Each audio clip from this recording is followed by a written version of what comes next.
Happy Wednesday, neighbors. I have a blackberry sparkling water. It's gonna be my beverage today. Hi, if you're new here, my name is Ryan. I'm a half of Hippie Witch Heart. If you're not, welcome back to the neighborhood. Today it is Wednesday, and Wednesdays are going to be our witchy themed days. Today we're doing a tarot review. So I have the Herbcrafters Tarot deck by Joanna Powell Colbert and written by Letitia Guthrie. So Joanna did the artwork. We're going to do a little bit of a first glimpse review going through this. But first we have to give a shout out to our brew crew. So today's blackberry beverage is sponsored because it's late and I don't feel like having a coffee now. But we had a brew crew donation from Hannah who said, "I love you both, please stay magical." So we're going to go over this. Now this deck, I have not opened it. Well, now I have because I've done the review, but this is a first glance at it. I've opened it, I went through it, I looked up zero information about this deck. I literally just went to see what our thoughts were. We're gonna go peek at it and then we'll be back later to talk about those thoughts. Today we're going over the Herbcrafters Tarot deck. This one is artwork by Joanna Powell Colbert, written by Letitia Guthrie, who I honestly know nothing about either of these. This deck just stood out to me and I thought it was really pretty. So let's see what we got.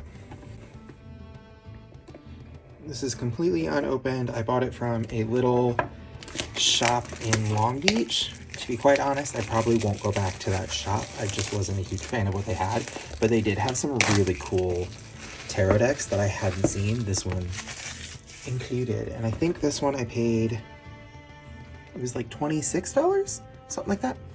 So it's not too bad. The box is really nice. Opening it up, it's a really thick, holy crap, box. I love them when they have this little tassel in here. It's really nice to pick it up. This is a really thick book. Holy wow.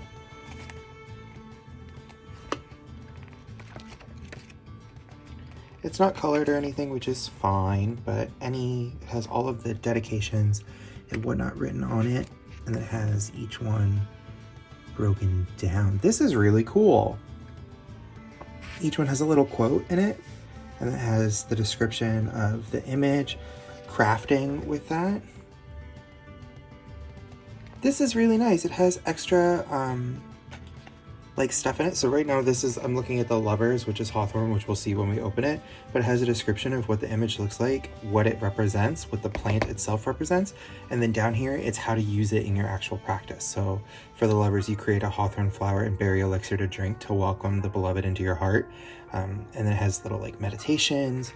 This is very fun, with each one having a different description, and then it also goes through and explains what each thing means. So you've got like threes explaining how the threes work, plus the actual card itself. So it gives you a full rounded description of the deck as you go. Off to a great start with this deck. Big fan. In the last tarot video I posted, I asked why it had double wrap on it, and somebody explained to me that they double it so that the cards don't get damaged bouncing around in the box in transit, which, I mean, I guess. I still don't like the double plastic, but I understand why that serves a purpose. That razor did nothing.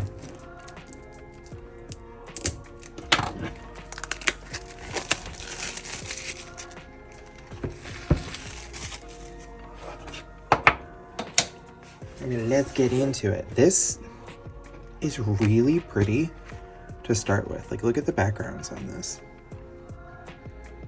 Very colorful.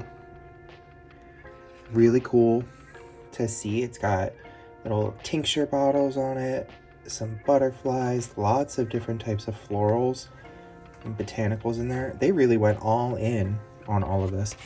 All right, let's flip it over and go through the deck.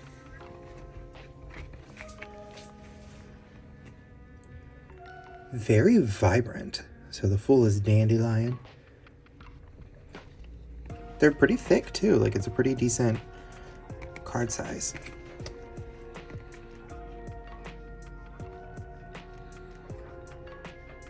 It still has some of the traditional symbolism, so like the infinity sign for the magician is still in here. You've got the magician's tools down here. So they're still representing a little bit of traditional Rider-Waite-Smith styles in here. High Priestess. It's got the moon and the stars for her. It has her spell bag. This is really, really well done.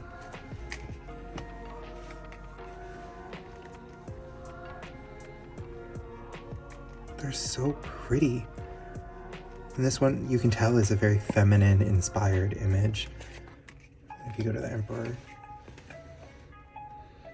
Similar, so if we put the two of these together, like you can clearly see the difference between like divine feminine and divine masculine, which is a really nice representation. Also, I like this because the Emperor is stability and like what's expected from the father-ish figure, whereas the Empress represents like warmth and femininity and love. And you can see it in the way that these are laid out. This one is much more free-flowing and open, and this one is much more rigid and defined in its stability.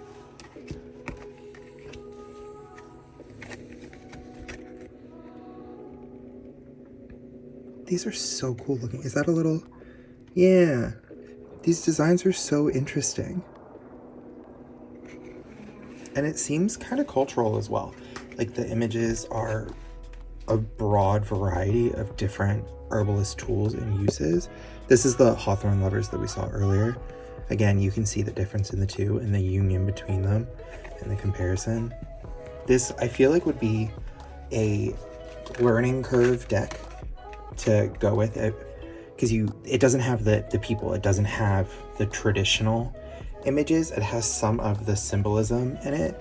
You know, you've got the chariot here. This doesn't have any sense of go or move forward or anything that you would normally see from a chariot card, but it's still so well done.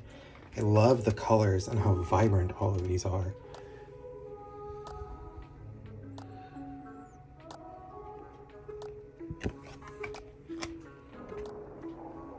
This one's really nice.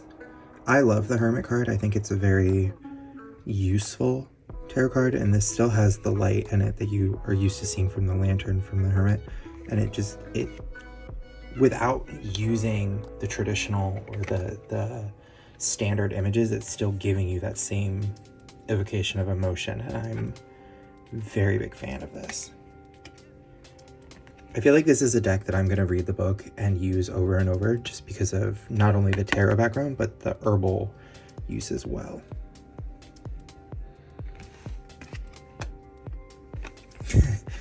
I'm in love with the choice for Justice because it's incredibly fitting.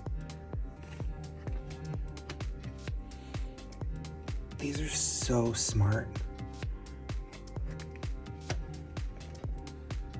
That's really cool. So this goes back to the cultural reference.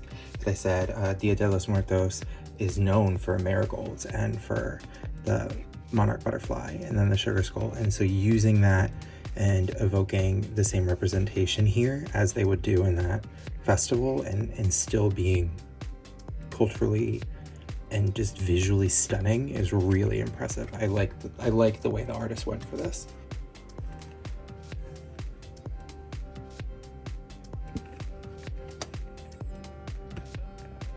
This is a fun representation, using blackberries to represent the devil. If you've ever grown blackberries, it makes perfect sense to you.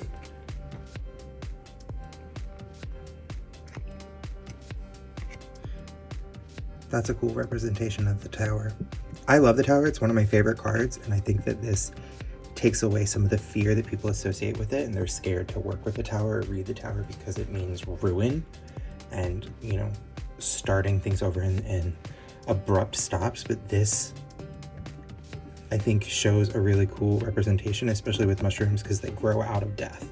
They grow out of something that is starting over, and so this is a really cool visual reminder or representation of one thing is stopping for another thing to restart, which is what the tower means. These are gorgeous. Like, I'm really loving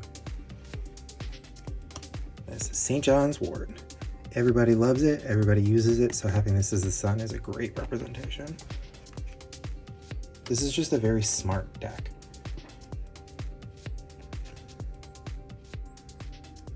I think that a lot of thought clearly went into this. This is cool because it looks similar. We're gonna flip through here to the wheel. They look very similar. The Wheel of Fortune and the World, and they kind of go hand in hand, like the end of the cycle. And this is a reminder that you have to just continue going and you can't resist the way the world is. So I'm a big fan of the symmetry or similarities between these two cards. Yarrow as the ace. That's cool. That was the major arcana, so now we're going into the actual suits and we'll get to see. I'm interested to see if there's any similarities between... Oh, no, the deck has them set up where they're all together. So they're not done by suit, they're done by all of the same cards at once. So you've got air, fire, water, and earth, all of the aces together. So we've got Yarrow is for air, Mullein is for fire, Plantain for water, Nettle for earth. Very fitting cards for anyone who speaks herbalism. For the twos, we have such pretty imagery.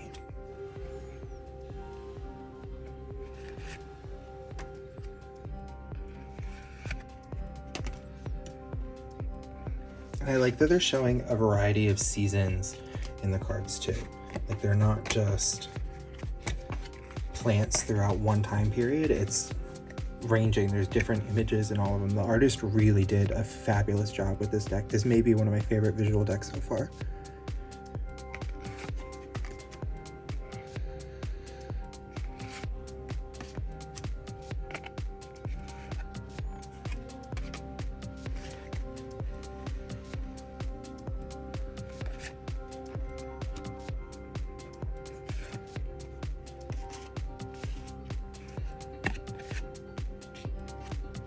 These are just so pretty to look at.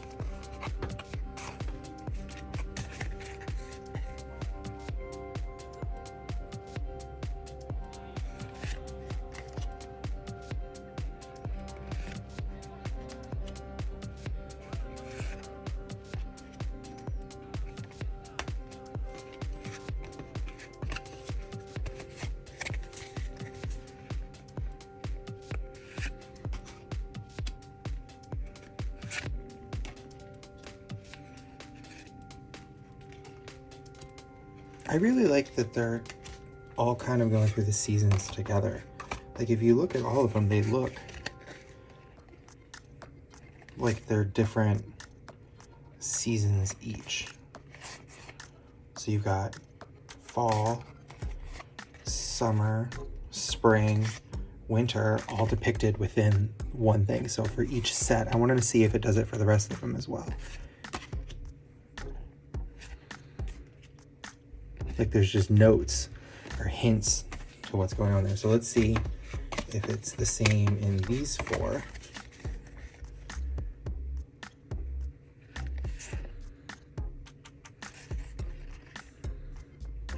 Not as much. Still really cool.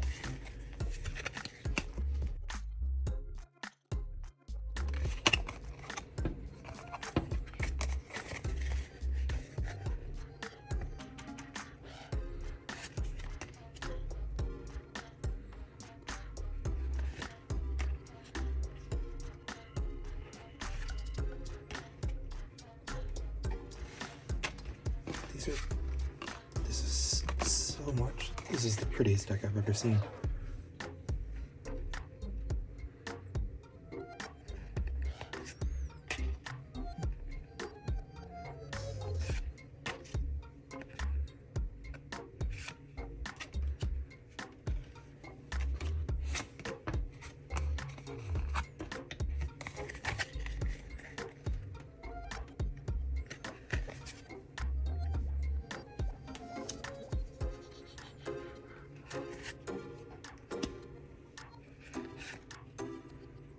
It is nice to see that this deck has hands in each 1. Because it's the suit. That's cool. So that was the 10. So these are, they're all listed differently. So I'm assuming that this one is meant to be the page. Let's check the book and see.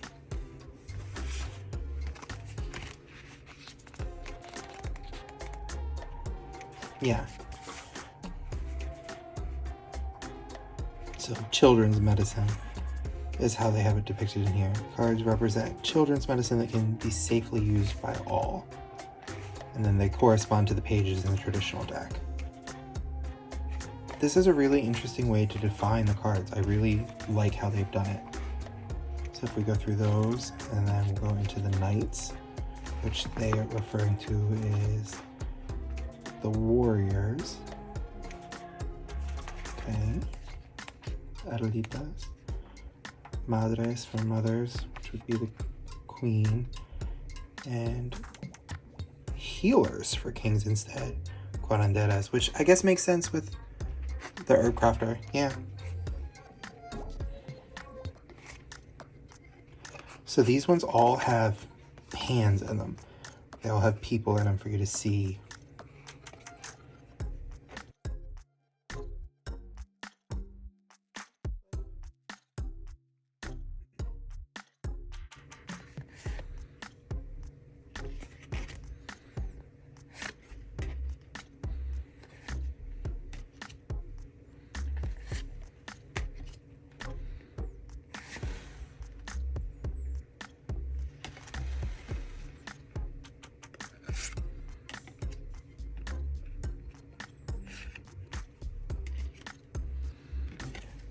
So this deck clearly has a lot of Latin influence in it. Let's read, because that's just first impressions going through. It's visually stunning. This deck is just incredibly beautiful and impressive. But we're gonna go through and take out the High Priestess, because that's my favorite card, and so I want it to go through and see what the book says for that. First of all, let's go over, it has a whole who is an Herbcrafter and then about this deck.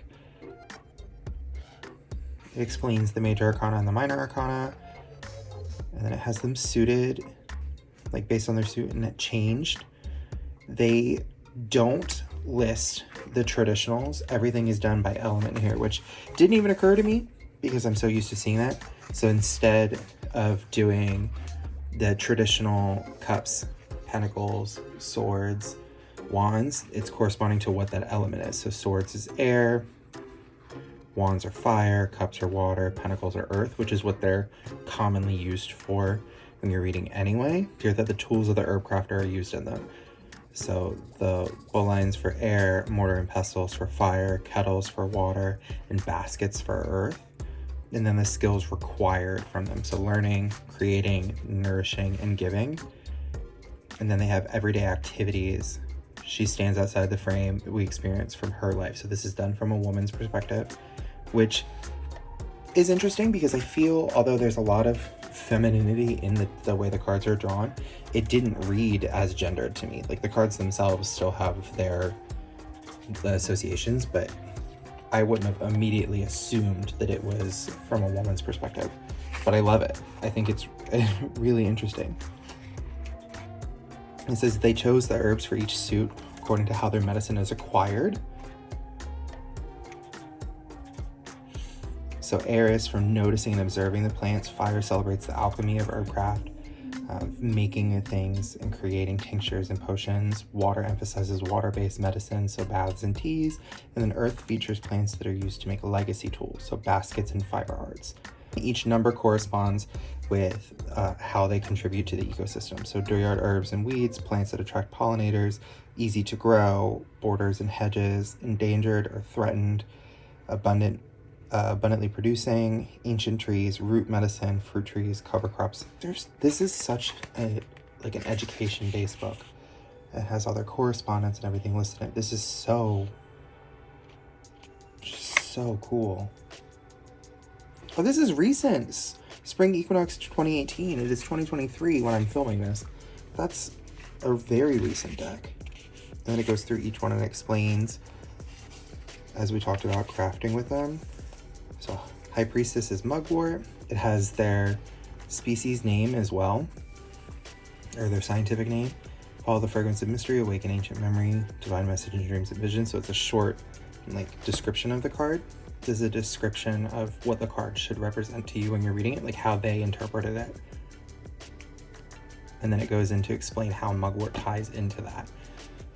So answer the call and the awakening and secrets. And the High Priestess is known as, you know, the ruler of secrets and ruler of the unknown, the witch card. And this says that mugwort is known for its aromatic leaf. It enhances dreams and strengthens intuition, which you can see there's a dream pouch in there. I like this note. Just as the bitter taste of the tea is hard to swallow, what is revealed may be unpleasant, which is a good thing to keep in mind because the High Priestess, she just knows the secrets. It doesn't necessarily mean that you're going to be happy you heard them. And healing is sure to come once your visions are acknowledged. Crafting with the High Priestess, so teaching you how to use the mugwort, a dream pillow, burning it for a journal session. So well done.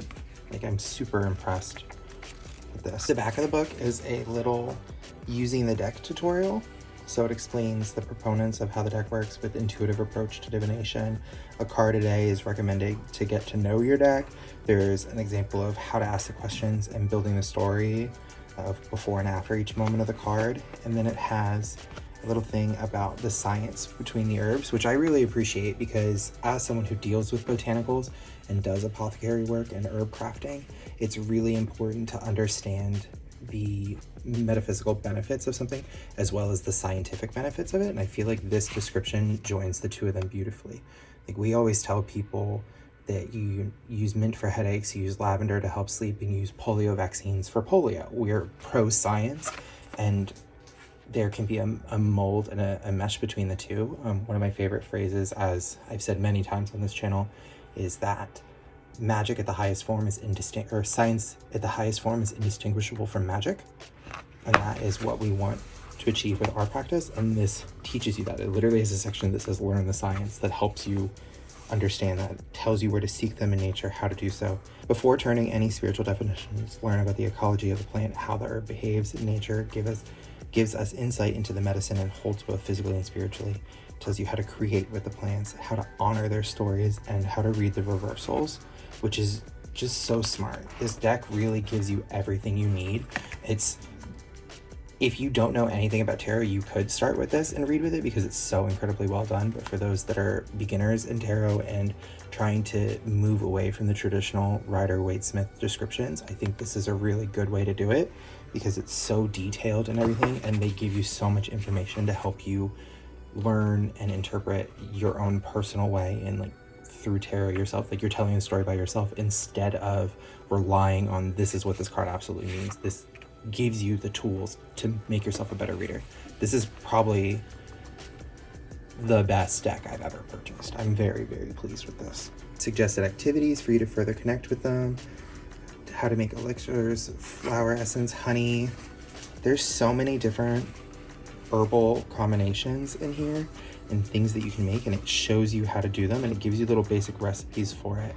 And it says that other resources that they have are their website for seasonal prompts and spreads. So this is nice because you can buy this and then go and continue to develop with it. Like, it gives you a book and then tools to use outside of it afterwards, which is fantastic. It has an organization dedicated to scientific study between heart and mind, and Plant Savers, nonprofit organization dedicated to the preservation and protection of native medicinal plants in the United States and Canada, which is so nice. Yeah, this may be one of the best tarot decks that I've ever gotten. Very, very pleased with this. And now to go do some final thoughts. Well, that was fun. It's a really pretty deck. Like, I'm really pleased with it. A few things. After I went and did the whole review, I went and looked up the artists, and Joanna, correct me if you know her. She has a lot posted on her site. She's designed the artwork for 3 decks. So she has 2 decks that she's done herself, and then this one that she like co-did, and a lot of information on her page. My only issue, well, And then Letitia doesn't really have any information. She has an Instagram, but it's private, and she has her website, but it only has like a link to this deck and then a thanks for being here, I'm starting a newsletter. So there's nothing about her as a tarot guide, which is kind of disappointing because I obviously want to learn more, especially because we pride ourselves on being sustainable and appropriate with our craft and the things that we do. So I want to know who I'm supporting when I buy the deck because I want to know if it's good. Two things that I can't tell if I like them or if I dislike them, but they were slightly, not necessarily a red flag, but it stood out with me. This deck is incredibly Latin detailed, but neither one of the women listed on this say anything about their cultural involvement with that. Joanna, on hers, she lists all her heritage. They all real white. She lists her white European ancestry and that she lives on in Washington on this land, and then she does 2 land acknowledgements for it, which, like, cool, land acknowledgements are great and everything, but unless you're explaining what you're doing to give back to that and like what land back policies and things you're working for, I don't really care. And I guess that sounds kind of harsh, but also it's 2023. Land back is more important than an acknowledgement. Like, acknowledging that you live on land, ancestral land from somebody doesn't do anything to benefit them, and I think we should be putting our money where our mouth is, especially with a deck like this that is clearly heavily influenced by a specific culture. So I get that she's only the artist, but Letitia doesn't, there's nothing that says whether she is of a Latin ancestry or not. And to lean into that artwork and that culture as much as they did in this book, I expected there to be more of like a, this is our culture, we're respecting it, and it feels slightly appropriative otherwise. Other than that, that's pretty much my only complaint with this tarot deck, is that there wasn't enough information about the artists and the creators for me to feel good about supporting them. There's so many people that create things that don't belong to them or benefit of closed practices or cultural significance, spirituality, things like that, and they take it for themselves and then make money off of it and don't do anything from it, and I don't want to support those people, and I don't want you to support those people. So this deck, I want to know more. If anybody happens to know more information, because I googled it, I went to both their websites, I looked up just to see if there was anything problematic about either of them, just to give you as honest of an answer as I could, and I didn't find any information either way. That's that. Other than that, the artwork in it is gorgeous. I'm really excited to spend time with this deck and just sit down and get to read the workbook for each page and see what it works with, especially because it's herb crafting, which is what we enjoy and what we do with our own garden.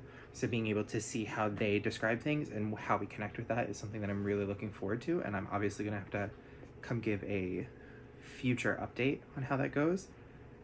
There was some really interesting stuff about the cards and the way that the art was done, that apparently they went to this area in Washington, this island, and took photos of things and staged everything, and then Joanna came home and painted all of it. And that's why it appears so vivid and photograph-like in the imagery. It's because they actually staged these things and did them. There's a lot in the book, a lot of information in there, so it's perfect for a beginner tarot person who doesn't know anything about tarot. You can learn a lot from this because it's so well explained, but it's also really good for experienced tarot readers like myself, because you can go through and see what each card means, how they associate it, and further develop your knowledge of the cards and the way that you read. But again, great deck. Very, very pleased with the thickness of it, the artwork. I'm excited to play around with the deck and learn more from it, which is not something that I can often say happens to me because I have so many decks and because I've read so many different things. But this is one that I wanted to learn more about and see how it reads for me. What are your thoughts? If you have this deck, I want to know what you think. If you are like me and you question the appropriateness and appropriation involved with decks, if you talk about artwork, or if you connect with the herbal side of it, if you are of a similar cultural background and you want to chime in on what your thoughts on these are. I would love to see it. Obviously, going through the review, I acknowledge like death being marigolds in the Day of the Dead. Like that was gorgeous. But without knowing more about the artists, I want to know. I think I need a ranking system out of this. We're going to rank tarot decks, which I think we're going to need to do because I have so many coming. I think that this one, purely on imagery, book, and just like right off the cards, I'm going to give this one a 9 out of 10. I loved it. I thought the art was incredible. I thought the way it reads is really nice. I thought the guidebook was fully informative and perfect. After getting to read some of the background on them, I think I'm going to go with like a 6 or a 7 on this deck. And that's just me ranking really harshly because why not? It's made by US Games Inc., so you can find it pretty much anywhere. I found it in a small shop, but I'm sure you can find it in your local. It's also available on their website. You just Google it and go to their site. They have that, and they do have some spreads and things like they said in the book available on there to choose from. But we're going to play with this for the next month, and then I will give you an update on how this one reads. Yeah, first tarot review of 2023 in the books. All right, I will see you all Friday. Wow, I can say that now. Monday, Wednesday, and Friday, my videos go up. I will see you all Friday for a craft video, and I hope you have a good rest of your week. Bye, neighbors.